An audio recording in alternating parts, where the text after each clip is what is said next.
Shibin, quality ഇല്ലാത്ത ആൾക്കാർ അതിലുണ്ടെന്ന് തോന്നുന്നു. നിങ്ങൾ ഏത് ക്വാളിറ്റി ഉള്ള ആളാണോ ക്വാളിറ്റി ഇല്ലാത്ത ആളാണോ? എന്റെ ക്വാളിറ്റി ജഡ്ജ് ചെയ്യുന്ന ആൾ ഞാനല്ലല്ലോ ലേട്ടാ. അപ്പൊ ഞാൻ ജഡ്ജ് ചെയ്യട്ടെ? അല്ല, ഇത്തരം ആംഗ്യങ്ങളൊക്കെ അവിടെ കാണിക്കുന്ന ഒരു നല്ല കാര്യമായിട്ട് തോന്നുന്നുണ്ടോ? സാർ, ഞാൻ ആരോടുമായിട്ട് കാണിച്ചല്ല. പിന്നെ എന്തിനാ പോയി സോറി പറഞ്ഞ? ഇത് കാണിക്കോ? അപ്പൊ നിങ്ങൾ ക്വാളിറ്റി ഉള്ള ആളാണോ?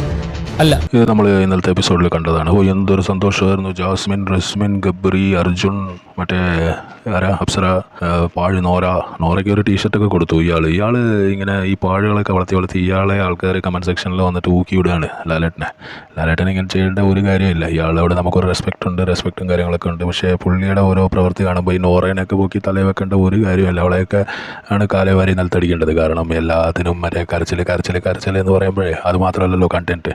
അതിന് വേണ്ടിയിട്ടാണ് ഈ ബിഗ് ബോസ് എന്ന് പറയുന്ന ഒരു സംഭവം. കരയാനാണെങ്കിൽ മറ്റേ ക്രൈയിങ് ഹൗസ് എന്നോ അങ്ങനെ വല്ലതൊക്കെ പേരിട്ടാൽ പോരായിരുന്നു. അവർക്ക് വലിയ സന്തോഷമായിരുന്നു. ഷിബിനെ പിടിച്ച് പുറത്താക്കി മറ്റേ പവർ ടീമിൽ നിന്ന്. അത് കേട്ടപ്പോൾ ഭയങ്കര ഹാപ്പിയായിരുന്നു എല്ലാവരും.